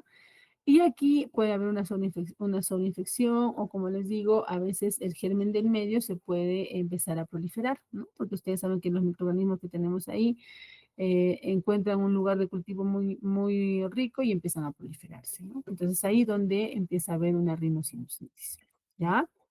Esto es más de lo mismo, pero tenemos que saber que tenemos patologías tanto que nos pueden ayudar a obstruir nuestros senos paranasales, que pueden ser virales, pueden ser bacterianas, pueden ser alérgicas. Anteriormente, la etiología viral era una de las más frecuentes, pero en el medio ahora las sinusitis alérgicas están llevando en primer lugar, ya que, bueno, ahora estamos utilizando mayor cantidad de componentes eh, en aerosoles, para limpieza, los cambios de clima. Antes las alergias generalmente eran pues de climas húmedos, ¿no? Climas secos era muy difícil encontrar las alergias, pero ahora estamos mucho más comprometidos con esta parte porque estamos utilizando muchos agentes químicos también, entonces eso hace que nuestra mucosa pues inflame y pueda obstruir el drenaje de nuestros senos, obstruir el óseo y bueno, pues no, usualmente ya ahora esto es una de las primeras causas, ¿no? Pero todavía está descrito la parte viral, la bacteriana en la sinusitis nosocomial, ¿ya? Dentro de la parte viral, ¿cuáles son los gérmenes más comunes? Bueno, el rinovirus, la parainfluenza, la influenza, el adenovirus, que es generalmente lo más frecuente que tenemos en nuestro medio. Seguido de la parte bacteriana, que la causante generalmente es el Streptococcus pneumoniae, ¿no? La más frecuente. Seguida del Haemophilus influenza, la Moraxella catarralis y el Streptococcus pyogenes. Si ustedes han hecho ya otitis media, casi son los mismos gérmenes, ¿no? Porque son gérmenes del medio, son gérmenes que se encuentran en nuestra en toda la parte sinusal, ¿no? Y bueno, pues no, las sinusitis nosocomiales que ya están a causa de gérmenes que están mucho más comprometidos dentro de la parte hospitalaria, como son los Pseudococcus aureus, la Pseudomonas, ¿no? Y algunos gérmenes gran negativos que podamos encontrar, ¿no? A consecuencia de sondas, intubaciones, etcétera, ¿no? Y las rinosinusitis alérgicas, que son por componentes alérgicos externos, que también inflaman la mucosa y tapan el drenaje del seno paranasal, ¿ya? Otros factores predisponentes para a inflamar nuestra mucosa nasal y poder cerrar el ósteo nasal es cuando son la sequedad del aire inspirado, ¿no? A veces muchos pacientes, no sé si han visto que les dicen, no, tengo la mucosa bien seca, que no se forman costras, entonces todo eso inflama, ¿no? O aquellos pacientes, por ejemplo, que utilizan cánulas binasales con oxígeno, también les reseca bastante la mucosa. Entonces, esta mucosa también se inflama y les puede dar sinusitis también. Pacientes provenientes a tabaquismo, cocaína, la rinitis alérgica, las malformaciones estructurales de nuestra nariz, o sea, las infecciones de tabique, las hipertrofias de cornete, eso también hace que se obstruya, ¿no? El ostium y haya una pérdida de drenaje de nuestros senos paranasales. En pacientes con inmunodeficiencias, ¿no? En aquellos pacientes que, bueno, abusan de sprays nasales o de vasoconstrictores también pueden producir esta sequedad en nuestra naricita. Algún tipo de obstrucción, ya sea costras, cuerpos extraños, como le decía, sobre todo en niños, ¿no? Traumatismos nasales. Ahora, por ejemplo, en natación, el cloro también reseca bastante la mucosa nasal, ¿no? Entonces, eso también puede ocasionar algún tipo de lesiones dentro de ella y puede ocasionar laceraciones y esto también las costas cierran también, ¿no? Desde con intubación reciente o hipertrofias adenoideas que no les permiten respirar adecuadamente por la nariz, eso sobre todo en niñitos, ¿no? También altera la modificación del movimiento cerebral, ¿ya? Entonces, esta es la clasificación. La Sociedad Americana de Otorrinolaringología y Cabeza y Cuello clasifica la rinosinusitis en 4, en la cual se determina sinusitis aguda, aquella em, sensación de pesadez de la nariz con rinorrea no mucopurulenta menor de 4 semanas y que se remite a tratamiento antibiótico y sintomático adecuado, ¿no? Sinusitis subaguda es aquella rinosinusitis que está comprendida entre 4 a 12 semanas, con la sintomatología de pesadez frontal, secreción nasal, ya sea hialina, amarilla o purulenta, que va a remitir con tratamiento antibiótico profiláctico, como por ejemplo antiinflamatorios, corticoides, ¿no? Drenajes, lavados, ¿no? Y la sinusitis crónica es aquella sinusitis que está comprendida en mayor de 12 semanas, ¿no? Que no hayan remitido a un tratamiento adecuado, por ejemplo, se le da tratamiento antibiótico adecuado, sintomático y esta persiste, ¿no? Y la sinusitis aguda recurrente es aquella rinosinusitis en la cual tiene más de 4 episodios de sinusitis al año, que éstas sean resuelto totalmente con el tratamiento que se le haya dado, ¿no? Y que entre cada episodio esta rinosinusitis se haya calmado al 100%, o sea, ya no haya habido secreción, ya no haya habido pesadez, no haya habido habla nasal, ¿no? O sea, haya resuelto completamente la sinusitis aguda, ¿ya? Entonces, ¿cuáles son las manifestaciones clínicas de la rinosinusitis? Generalmente esta existe cuando existe un antecedente de alguna infección de vía respiratoria alta. O sea, te viene el paciente y te dice, ¿sabe qué? Hace más o menos 2 semanas estuve con un proceso respiratorio, estuve con gripe, con moco, pero a la fecha sigo con esta secreción, mis senos siguen con el drenaje, ¿no? Entonces, pueden tener una insuficiencia respiratoria nasal generalmente que es unilateral, o sea, los pacientes sienten que se les tapa una nariz y se les tapa la otra nariz y así están en ese proceso de flick-pack que tienen ahí en la naricita. Pueden tener cefaleas o dolor facial, ¿no? Que estas se pueden incrementar cuando realizan esfuerzos o cuando hacemos una compresión en las zonas, ¿no? De la parte frontal, de la parte maxilar o la parte etmoidal. Puede haber una rinorrea que puede ser anteroposterior o puede haber descargas posteriores, ¿no? Y que la mucosa puede ser hialina, como les digo, puede ser lenta o puede ser blanquecina también, ¿no? Y en algunos casos les ocasiona hiposmia o anosmia, ¿no? O sea, no hay olfato y gusto también. En los casos más agudos les puede ocasionar fiebre, puede haber halitosis, fatiga, en algunos casos odontalgia, tos, otalgia también, ¿no? Pero ustedes saben que ahí drena el conducto de la trompa de Eustaquio que drena a la fosa nasal y cuando esa también se obstruye puede ocasionar otitis media, ¿no? O un dolor ótico también. Entonces, ¿qué es lo que hacemos? Hacemos igual, ¿no? La inspección, la palpación, la rinoscopía. En cuanto a la inspección, ¿qué es lo que podemos encontrar en nuestra carita? Puede haber un edema localizado en la región periorbitaria de la mejilla, ¿no? En esta zona. A la rinoscopía vamos a encontrar descargas mucopurulentas en el meato medio, como les decía, ¿no? Cuando abrimos la naricita, entre el cornete inferior y el cornete medio, a veces encontramos este tipo de descarga de moco, ¿no? Que esta a veces se va hacia atrás, ¿no? Hacia la rinofaringe, más que de repente salir hacia adelante, ¿ya? A la palpación podemos palpar los puntos dolorosos, que son la parte frontal, en esta zona esmoidal o maxilar, donde pueden ocasionar dolor. Y bueno, esa es una prueba de transluminación que se coloca una linterna dentro de la boca y se prende la linterna, ¿no? Y miren cómo vemos aquí, acá hay bastante transluminación en la parte maxilar, pero miren el otro lado está mucho más opaca, ¿no? Es muy probable aquí haya una sinusitis maxilar, ¿ya? ¿Cuáles son nuestras ayudas diagnósticas para poder determinar una rinosinusitis? Bueno, el gol estándar es la tomografía, ¿no? Pero también la radiografía de Waters, ¿no? Nos puede, o de Caldwell-Loop, nos puede, este, orientar si existe algún tipo de contenido dentro de nuestros senos paranasales. El problema de las placas es de que existe mucha superposición de estructuras, entonces a veces no nos permite determinar adecuadamente este tipo de problemas, ¿ya? Pero se va a ver en la placa una opacificación de los senos y una disminución de la parte aérea, ¿no? De los senos paranasales, ¿no? Puede haber niveles hidroaéreos también, si es que lo vemos en la parte de Cowell, ¿no? En la parte frontal. Y puede haber un engrosamiento también de la mucosa, ¿no? Se dice que cuando va más de 4 milímetros son criterios diagnósticos para una rinosinusitis, ¿ya? Estas son las placas, ¿no? Como vemos en nuestra radiografía, acá vemos los niveles hidroaéreos, pero por ejemplo, miren este otro lado, ¿no? Esto es hueso, netamente hueso, pero si tenemos una sinusitis mucho más abajo, no lo vamos a poder diferenciar, pero obviamente aquí, ¿no? Se ven bien marcadas los niveles hidroaéreos.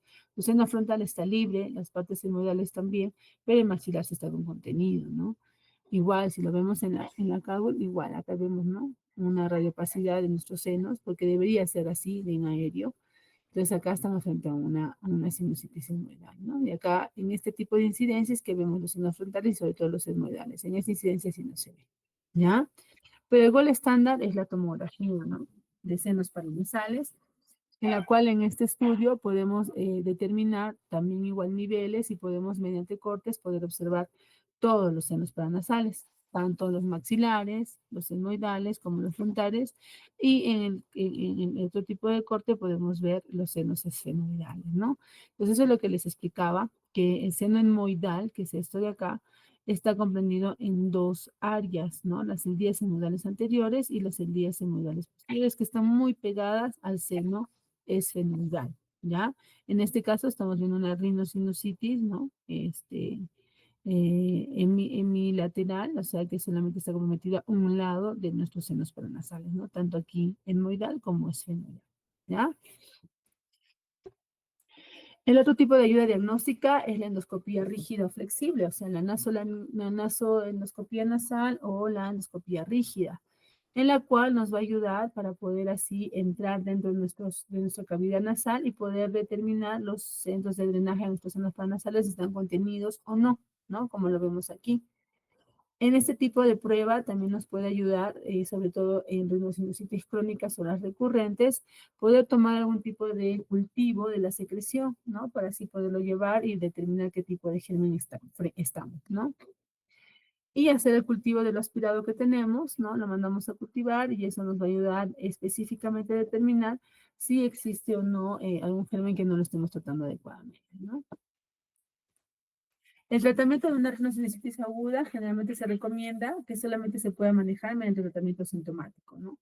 Y de estos, generalmente, en 2/3 de la rinosinusitis aguda remiten a veces espontáneamente con sintomáticos, ¿no? Con antiinflamatorios, lavados nasales, algunos mucolíticos, pueden remitir. ¿Y qué podemos dar? Bueno, podemos dar paracetamol, ibuprofeno, algún tipo de descongestionante. En agudas, no doy mucho, gotas, descongestionantes, porque estas tienden a secar. Ustedes saben que las sinusitis costrosas también pueden ocasionar sinusitis, entonces podemos exacerbar más bien su sinusitis.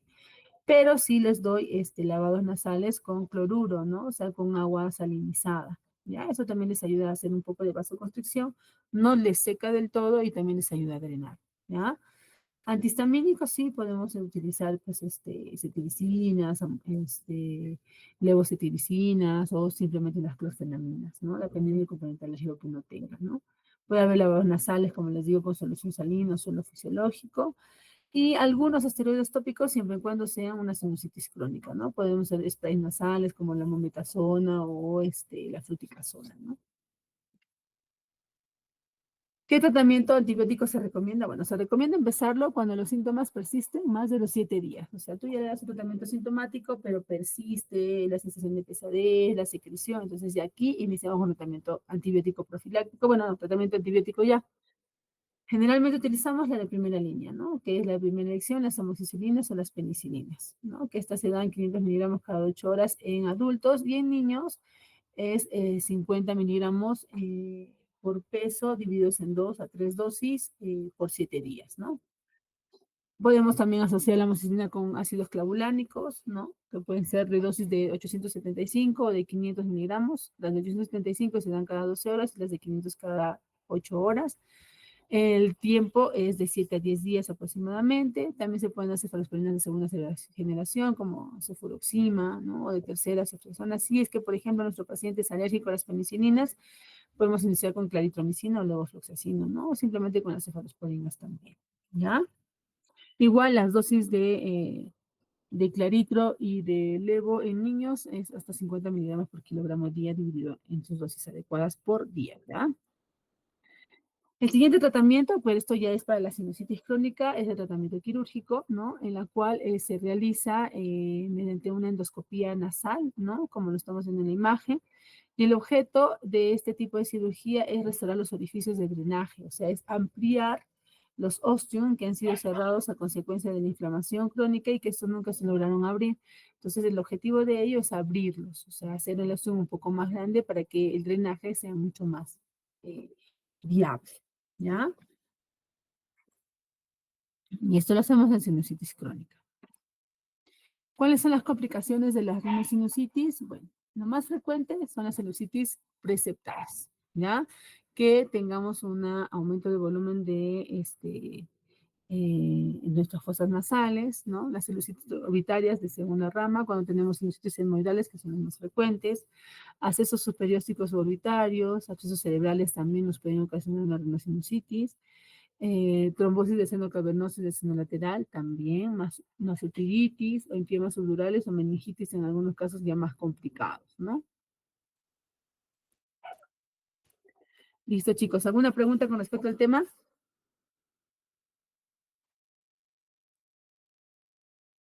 Está comiendo. Ya, vamos al último para que se despierten. Es más cortito. Eso de los cuerpos extraños de en otorrinolaringología. Lo que tienen que saber aquí es cómo saber resolverlo, ¿no? Y sobre todo diagnosticarlo.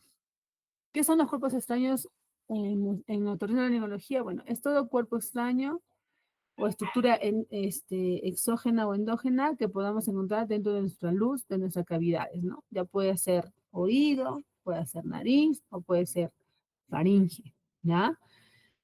Estos cuerpos extraños pueden ser animados, pueden ser inanimados, pueden ser de origen vegetal, pueden ser de origen mineral, pueden ser de origen metal. Entonces, lo que tenemos que saber cuando estamos frente a un cuerpo extraño es determinar frente a qué tipo de cuerpo extraño estamos, ¿no? Si es vivo, es muerto, si es de metal o si es vegetal, porque de acuerdo a ello es nuestro actuar, ¿ya? Eso es lo que les decía a sus compañeros el día de clase. Y también tenemos que saber frente a qué estamos, ¿no? Forma, tamaño, composición, superficie, ¿no? Porque de acuerdo a ello también nosotros tenemos que utilizar nuestros materiales para poderlos extraer. ¿Qué necesitamos para extraer un cuerpo extraño de nuestros orificios en otorrinolaringología? Bueno, primero, la buena iluminación. Si no tenemos buena iluminación, no podemos ubicar el cuerpo extraño, ni tampoco nuestras fotos son muy pequeñas y no podemos ver la profundidad de la misma. Utilicemos ganchos, ¿no? Pueden ser pinzas o ganchos para poder extraer, curetas, algunos casos sondas, ¿no? O jeringas de irrigación para de repente hacer algún tipo de lavado. Pero lo más importante es una buena iluminación, ¿ya? Y bueno, tienen que saber que es responsabilidad nuestra poder determinar y confirmar si estamos frente a un cuerpo extraño, ¿no? ¿Por qué? Porque a veces los papás, sobre todo en niños, no saben si el niño se ha ingresado o no un cuerpo extraño en la nariz. Entonces, a veces vienen a los 20 meses, al año, hasta a veces de adulto, vienen que ya les huele mal la boca, les está oliendo mal la nariz, siempre tienen mal aliento, y le han dado tratamiento antibiótico, han ido a veces al pediatra, les dan antibiótico, lavados y todo, y sigue, persiste, persiste, persiste, ¿no? Entonces, si no determinamos si es un cuerpo extraño, la sintomatología siempre va a seguir.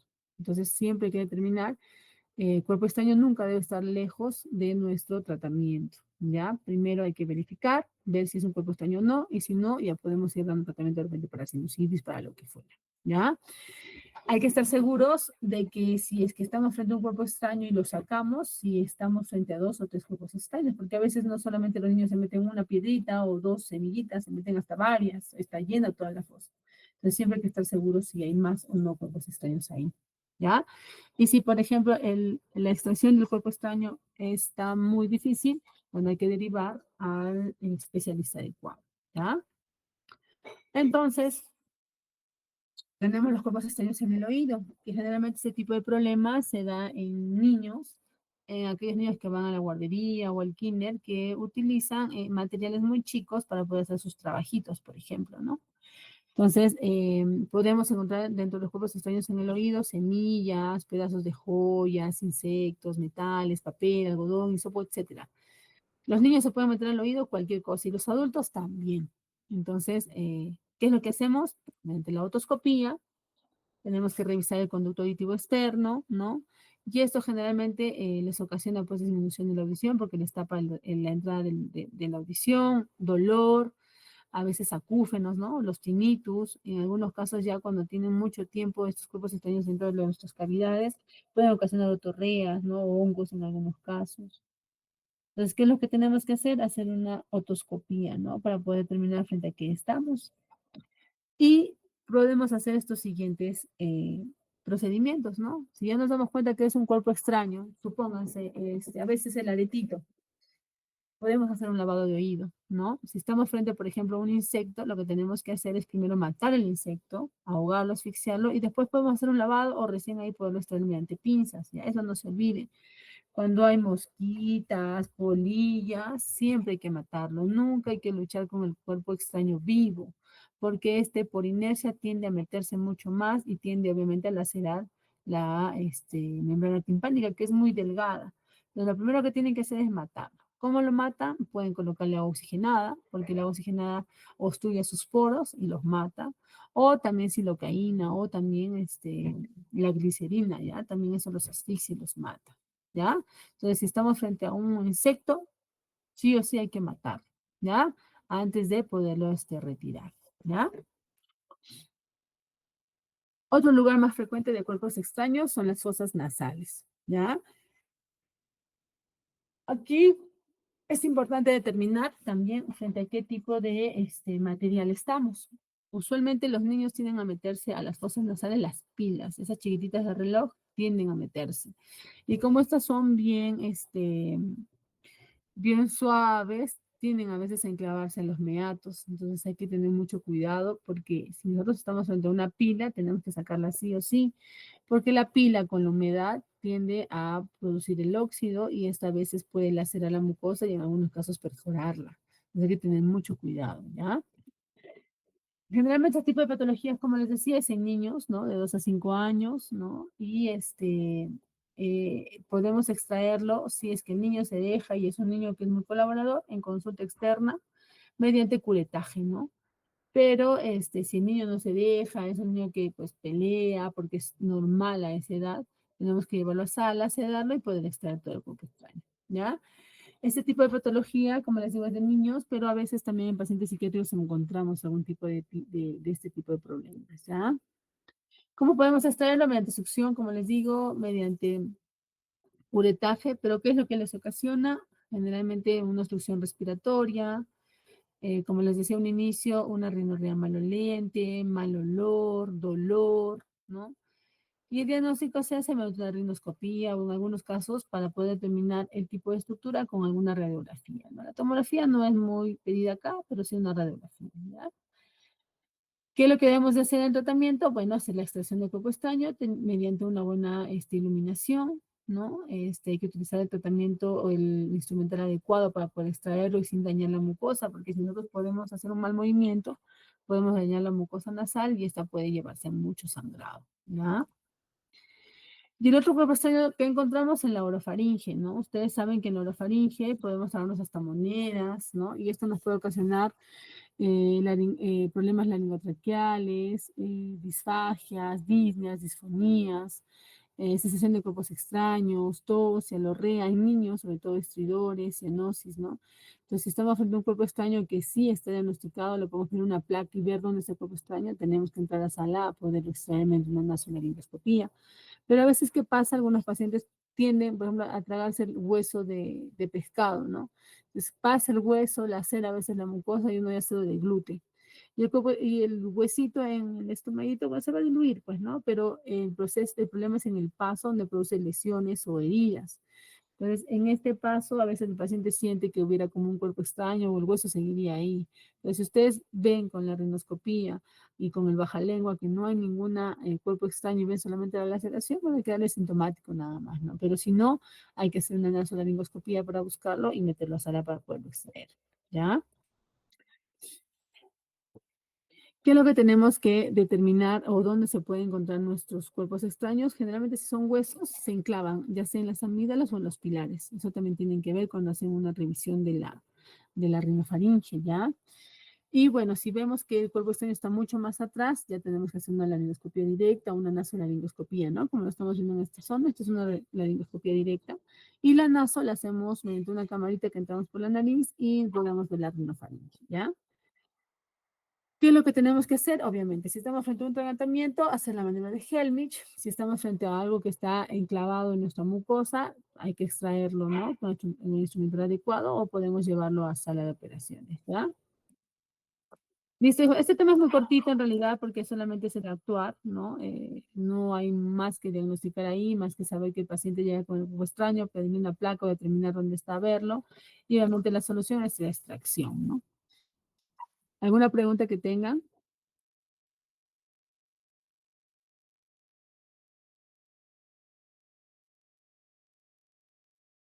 ¿Sobre qué?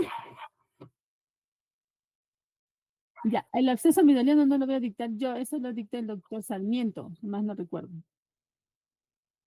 En faringitis creo está, ajá.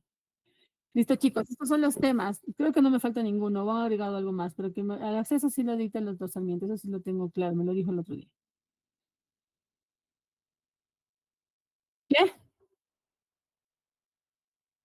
Ah, ya, el síndrome vestibular lo van a hacer en seminario con la doctora Torre. Todo lo que es vértigo y síndrome vestibular no está, bueno, que yo sepa, no está en su plan, pero se lo ha puesto como seminario para que lo puedan tener, ¿no? Porque no estaba en su plan. Y eso lo hace la doctora Torre. Pero en práctica sí, obviamente lo vamos a hacer nosotros, ¿no? La rinitis alérgica está acompañada dentro de la rinosinusitis, Alex, porque es rinosinusitis, ujú, alérgica y bacteriana. Listo. Bueno, chicos, entonces nos vemos en la práctica con mi grupo el jueves y viernes, ¿ya? Si algo más, requieren por ahí, me avisan. Ya, buen domingo. Besitos. Gracias, doctora. Hasta luego. Bye, bye.